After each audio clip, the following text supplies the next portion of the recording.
We have a clean setup today, and honestly, this is the kind of news that doesn't get headlines, but it changes the very foundation. XRP has just been given legal recognition as property in India, one of the world's largest economic markets. And that alone is a much bigger signal than people actually realize. And on top of that, the CEO of Teucrium's ETFs, yes, the same firm behind major commodity ETFs, just said on camera that the last half of November is going to be big for XRP and Ripple. So today I'm going to walk you through why India's classification actually matters, what the Teucrium CEO comment really implies, and of course today's XRP chart setup heading into mid-month window.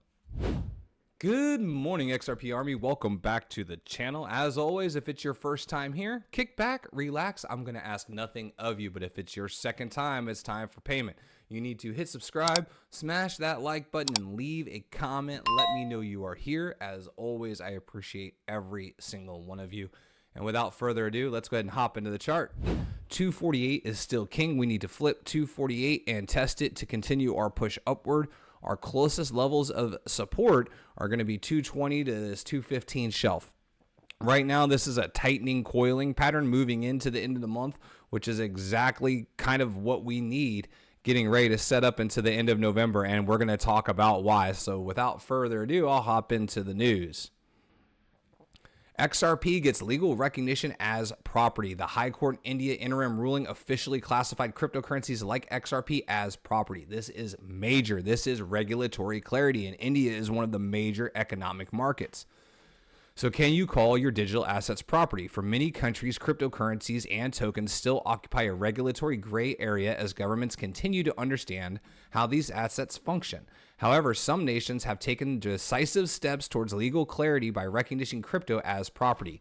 Classification of the digital asset as property strengthens ownership rights and brings them under existing tax frameworks. In the United States, the Internal Revenue Service treats virtual currencies like Bitcoin and XRP as property for federal tax purposes, making them subject to capital gains tax when sold, exchanged, or spent. The United Kingdom courts have similarly recognized crypto as a form of personal property, allowing for remedies such as injunctions, tracing, and asset recovery in cases of fraud or theft. Singapore's High Court has also affirmed that digital assets are property capable of being held on trust, granting them protection under civil law. Now, India has joined these ranks, setting a new precedent in the country's legal and regulatory landscape. So this is continued adoption, and this stuff isn't going to be reported, but every single country that comes with some kind of regulatory clarity is a step positive for XRP. That is a step positive for the pipes being turned on. The more regulatory clarity we get, the better it's going to be. And moving into the next section, I'm going to play a clip for you here in just a minute. But moving into the next section, crypto quant charts show retail trading activity has cooled since the big sell-off on October 10th, when about 19 billion was wiped out in a single day. Small investors have pulled back into a neutral zone, which some analysts read as a cautious waiting rather than an exit.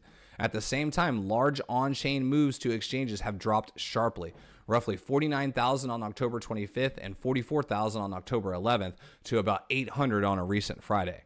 That fall in whale to exchange transactions suggests fewer big sellers are moving funds to exchanges right now. I want you to take a look at this clip. Remember, this is from the CEO of Teucrium, okay? I'm going to play it for you right now. Let's take a look. What are your thoughts? A lot of synergies, a lot of coincidences, but there really aren't any coincidences. I think the last half of November is a very big time for XRP. I do. Ripple and XRP. Is there anything that you'd like to leave with the audience before I let you go today, Sal? Believe and don't worry about the volatility. It will even out as adoption comes and more institutional money comes in. And so I think that ride the volatility and believe, because it's coming. The blockchain is coming. The XRPL is being utilized to an amazing degree, and it's going to grow. Being here. All right, everybody, that's everything I have for you today. It's kind of a slow Sunday, but if you made it to the end of the video, be sure to comment adoption, because that is happening every single day with XRP, and that is going to be our ticket, along with supply shock, to a price explosion. So stay safe. As the CEO of Teucrium said, don't worry about the volatility. Ride the wave. As adoption happens, it's going to take care of itself. Oh, my goodness. We're shooting up again. Let's see. Hang on. We are up to 230 now. I'm getting a nice little sharp spike. But again, it's nothing major. But we're up to 230 now, and it's hopefully continues to increase into next week. Hopefully that government reopens tomorrow so I don't have to shave. Let's see here. All right. So as always, if you made it to the end of the video, comment adoption, hit subscribe, smash the like button, hit the bell so you don't miss another update. And I appreciate every single one of you. I'll catch you all in the next video. Later.